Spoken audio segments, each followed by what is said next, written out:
ಈಗ ಒಂದು 20ರಿಂದ 25% ಮತದಾನ ಆಗಿದೆ. ಶಾಂತಿಯುತವಾಗಿ ಯಾವುದೇ ಗಲಾಟೆ ಗದ್ದಲ ಇಲ್ಲದೆ ಶಾಂತಿಯುತವಾಗಿ ಮತದಾನ ನಡೀತಿದೆ. ಇವತ್ತು ಮತದಾರರು ಬಿಸಿಲು ಅಂತ ಸ್ವಲ್ಪ ಕಡಿಮೆ ಮತದಾನ ಆಗ್ಬೋದಾ ಅಂತ ಬಿಸಿಲಿಂದ ನನಗನ್ಸಿರೋ ಪ್ರಕಾರ ನಮ್ಮ ವಾರ್ಡಲ್ಲಿ ಬಿಸಿಲಿದ್ರು ನೀವೇ ನೋಡ್ತಿದ್ರಿ ಜನನ ಎಷ್ಟು ಜನ ಇದ್ದಾರೆ ವೋಟ್ ಹಾಕ್ತಿದ್ದಾರೆ ಅಂತಂತೇಳಿ.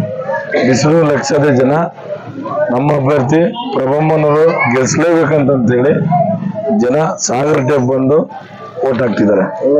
ಬಿಸಿಲು ರಂಗೇರ್ತಿದೆ, 11 ಗಂಟೆ ಹತ್ತ ಬರ್ತಿದೆ, ಎಷ್ಟು ಪರ್ಸೆಂಟೇಜ್ ವೋಟ್ ಆಯ್ತು, ಇನ್ನು ಕೆಲವರು ವೋಟ್ ಮಾಡಲಿಲ್ಲ ನಿಮ್ಮ ವಾರ್ಡ್ಗಳಲ್ಲಿ, ಅಂಥವ್ರಿಗೆ ಏನ್ ಹೇಳಿಕ್ಕೆ ಇಷ್ಟಪಡ್ತೀರಾ?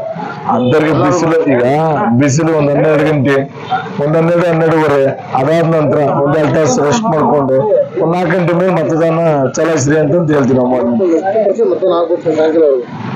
ಸಂಜೆವರೆಗೂ ಇವತ್ತು ಒಂದು 75-80% ಮತದಾನ ಆಗುತ್ತೆ. ಮತದಾನ ಮಾಡಿದ್ರೆ ಮತದಾರರಿಗೆ ಏನ್ ಹೇಳ್ತೀವಿ ಅಂತಂದ್ರೆ, ದಯವಿಟ್ಟು ನಿಮ್ಮ ಹಕ್ಕನ್ನ ನೀವು ಚಲಾಯಿಸ್ಬೇಕು.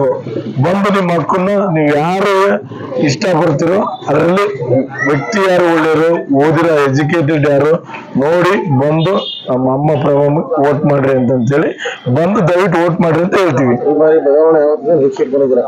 100%. ಅದ್ರಿಂದ ಈ ಬಾರಿ ನಮ್ಮ ದಾವಣಗೆರೆಯಲ್ಲಿ ಪ್ರಭಮ್ಮನವರು 100% ಆಗಿ ಬದಲಾವಣೆ ತರ್ತಾರೆ.